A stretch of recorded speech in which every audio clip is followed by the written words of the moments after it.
Hi viewers, are you in that awkward situation where there's no air coming from the vents, irrespective of what speed I put the AC on? Now the power is on, ignition is on, and this should be bringing out air. Commonly the problem is with the blower motor circuit. I'm going to be showing you how to troubleshoot and make sure that you don't just throw parts at the vehicle. I'm doing this on a 2003 Honda Accord, but many of the principles cut across vehicles and makes, so I'm going to be generic in approach, but going ahead to show how this can be done on the 2003 to 2007 Honda Accord. Now let's get this.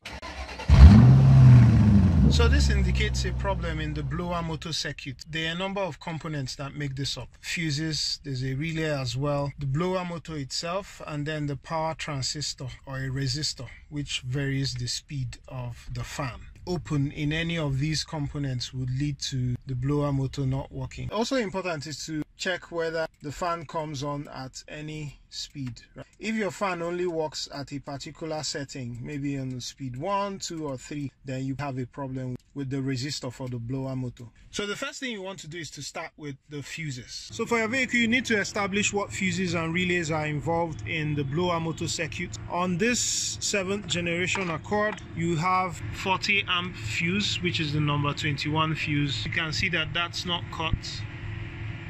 Fuse is still good. Relay for the blower motor is this Omron relay. So one thing you could do is to swap these two relays since they are the same. So relays swapped, no difference at all.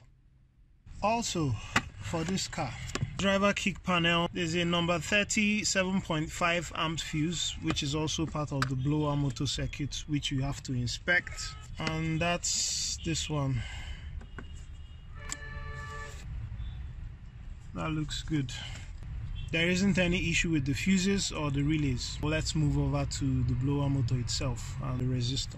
So under the glove box, that's usually where you would have the blower motor. Difficult location to film in, but bear with me. This particular model has a plastic cover held by retaining tabs. So I'm just going to use this pry tool. So just to say that this has these 3 retaining clips and then these 2 prongs here. These 2 prongs fit there and the other one there.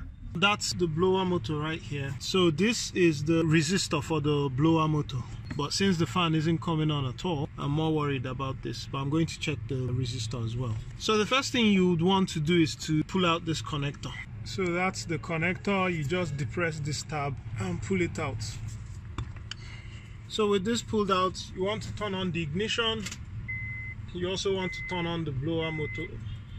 One of these is power, which is 12 volts from the battery, and the other one is ground. The ground is this black and blue. I'm going to be using a multimeter. So we're going to set our multimeter to 20 volts. Then we come back here ever so slightly. You don't want to bend the clips.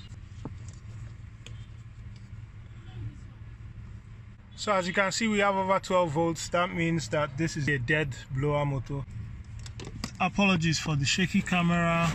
There are 3 screws holding it, 3 Torx screws. So that's one you can see right there. There. That's another one. And then the last one is there.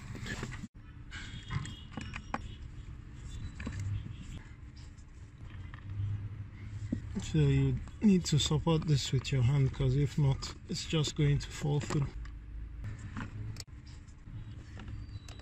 So that falls through, and then we remove this clip. Let's pull that out. That's the blower motor. Now, just to be doubly sure that the problem is a blown blower motor, I've hooked up a piece of wire to the battery. I'm going to supply this to the blower motor. So you can see this is actually spinning at the highest speed. This definitely confirms a blown resistor. So again, that's another another reason why one should always test things before you go ahead to replace. So turning attention to the actual mole in the agency, so you just about can see one of the screws. Let me see if I can get you a better shot. Yeah, so that's one there. That's a normal Phillips head. That's the other one.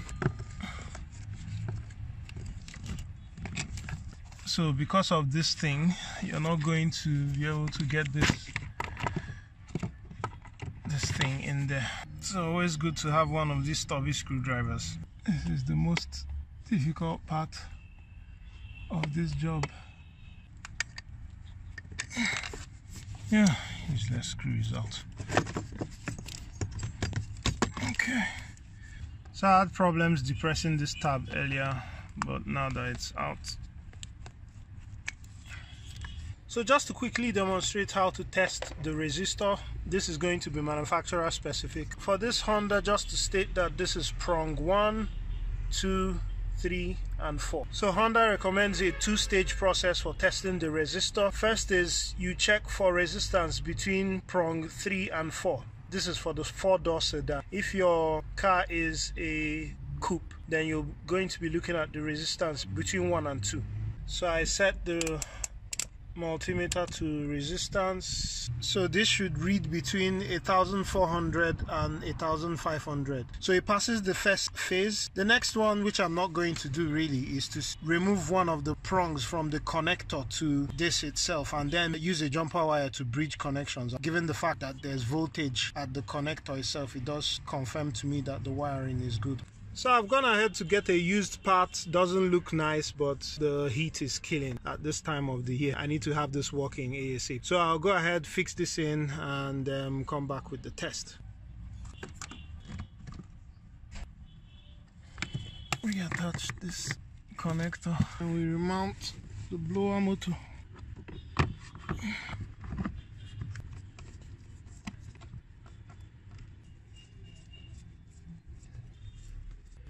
Connect the connector and this clip.